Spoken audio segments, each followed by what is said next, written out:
Hi, I am Reynalyn Arponilas from the Sena Cluster, BSED major in Math.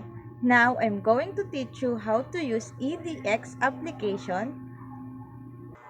First, download the free app on your Google Play Store for Android devices. Open the app and sign up using your email, Google, or Facebook account.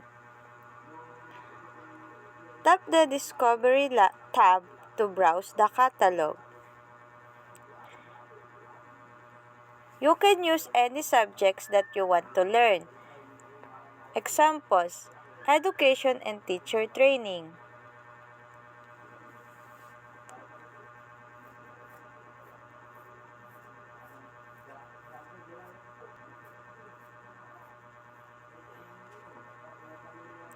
Under executive education courses, we have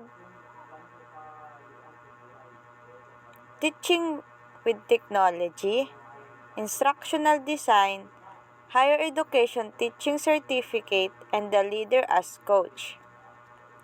Choose one topic, tap the executive education.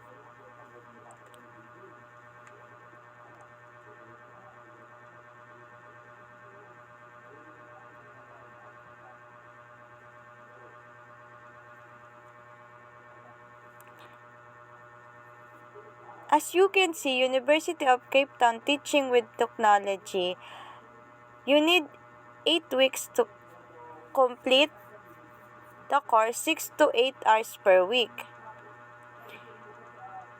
Here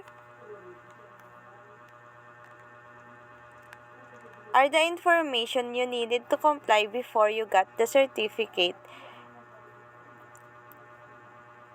You need to complete the 8 weeks of 6 to 8 hours per week.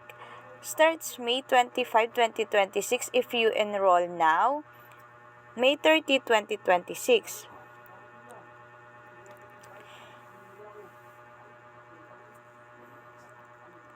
The online class is scheduled per classes. If you want to enroll, you should fill up the information, and if you want to get enrolled, fill up the information and request more info if you want to learn more.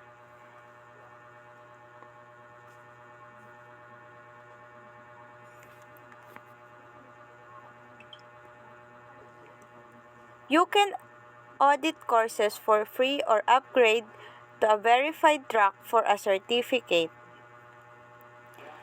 Stream video lectures, read course handouts, and view announcements directly on your phone. Participate in community forums and post questions. Download course videos to watch without an internet connection.